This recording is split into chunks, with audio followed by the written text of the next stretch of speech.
25 থেকে 26 লাখ টাকা ক্যাশ আসে। সকল খরচ বাদ দিয়ে 25 থেকে 26 লক্ষ টাকা 2 বিঘা পান বরজ থেকে আসে। হ্যাঁ, এরকম আসে আর কি। পানে তো শুধু টাকা টাকা টাকা ভাই, ক্ষেত ভালো আছে এজন্য টাকা হচ্ছে। ভাই কি কাজ করছেন? ভাই পান ভাঙ্গা কাজ করছি ভাই। গাছে তো দেখতে পাচ্ছি শুধু পানি ধরে আছে। হ্যাঁ ভাই, ক্ষেত আল্লাহ দিছে, খুব ভালো ক্ষেত দিছে। হাতে যে দেখতে পাচ্ছি এগুলো পান কেমন দামে বিক্রি হয় বাজারে? ভাই এগুলো সব পান এখন ধরেন নতুন পান তো, হ্যাঁ, এর দাম পুরানা পানের কিন্তু দাম কম, ওই 4800 5000। বাজার ভালো গেলে 4800 5000 টাকা পোয়া। জি। কতখানি জমিতে পান বরজ করেছেন? পানের বরজ করা আছে আমার ওই 40 কাঠা জমির মতন। সপ্তাহে কত টাকার পান বিক্রি করেন? সপ্তাহ আমার মোটামুটি পান ভাঙ্গা পড়ে 2 বিঘা জমিতে পান ভাঙ্গা পড়ে সপ্তাহ 6 দিন।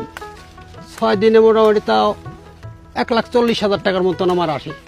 প্রতি সপ্তাহে 1,40,000 টাকা পান বিক্রি হয়। হ্যাঁ, পানে তো তাহলে শুধু টাকা টাকা। ভাই পানের টাকা, পানের বরজ, এটা খরচও যেমন টাকা তেমন। এটা লাভবান ক্ষেত করতে হলে এই খ্যাতি করতে হবে। লাভজনক ক্ষেত এটা না? হ্যাঁ, আমাদের অন্য ক্ষেত যেমন ধরেন কোলা, শসা, পটল, মরিচ, অন্য ক্ষেতের থেকে এটা কাঁচা ক্ষেত, এটা করলে পারে লাভবান ক্ষেত। এই ক্ষেতের 2টা পয়সা আল্লাহ পাক দেয়, এই নিয়েই আমরা অনেক খুশি। ক্ষেত ভালো হলে ভাই পয়সা খুবই ভালো। পান বরজে খরচ কেমন আছে? কেমন খরচ হয় আপনাদের? এতে ব্যাপক খরচ হয়। 1 লক্ষ টাকার যেহেতু 1,40,000 টাকার এক সপ্তাহে পান বিক্রি করেন, এক সপ্তাহে লেবার খরচ টরচ কেমন পড়ে?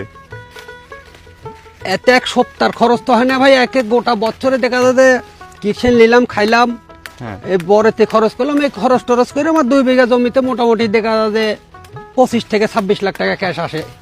সকল খরচ বাদ দিয়ে 25 থেকে 26 লক্ষ টাকা 2 বিঘা পান বরজ থেকে আসে। হ্যাঁ, এরকম আসে আর কি। পানে তো শুধু টাকা টাকা। টাকা ভাই, ক্ষেত ভালো আছে এজন্য টাকা হচ্ছে ভাই।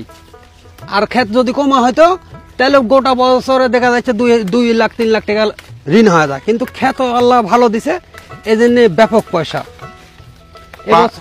পান বরজে ওষুধ কি দেন? এক ধরেন যে ওষুধ দিয়ে আমার ওই ভাটিমেজ দেওয়া লাগে, ওব্রাল দেওয়া লাগে, আপনার ওই নাটিভো দেওয়া লাগে, এক সময় এক রকম ওষুধ পাতি মারা লাগে। অত ওষুধের নাম আমার মনেই থাকে না। যখন যেটা সমস্যা হয় তখন সেই সমস্যার জন্য দিয়া। লেবার ছাড়া কোনো কাজ নেই, কাজই হলো লেবার। মানুষ দিয়ে তো করতে হয়। হ্যাঁ, সম্পূর্ণ কাজ মানুষ দিয়ে, সমস্ত কাজ মানুষ দিয়ে করতে হয়। মানুষের উপরে নির্ভর।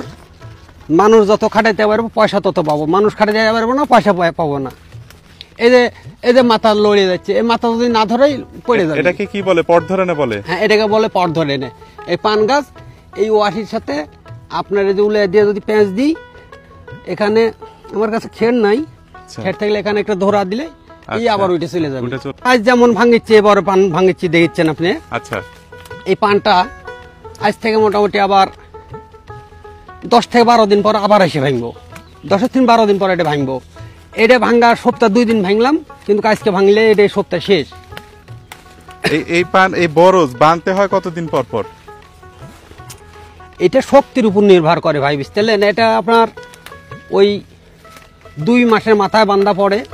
এই যে বর্ষাকাল আইলে 2 মাস পর পর বান্ধা পড়ে, কিন্তু গোটা বছরে 3 বার বান্ধা পড়ে। আরেকবার একটু মাথা ছাপড়া দেওয়া লাগে। গোটা বছরে 4 বার মানলে পারেই ভালো। শক্তিশালী বর, এটা 4 বার না মানলে রাখতে পারবো না। দুর্বলতা বর হইলে বছরে 3 বার মানলে যথেষ্ট। কিন্তু বরের দেখছেন যে শক্তিশালী বর, ভালো বর হচ্ছে, এই জন্য বরটা বানতে 4 বার বান্ধা লাগে। আচ্ছা, যারা নতুন পান বরজ করবে তাদের উদ্দেশ্যে বলেন, তারা কি পান বরজ করতে পারে অন্য ক্ষেত না?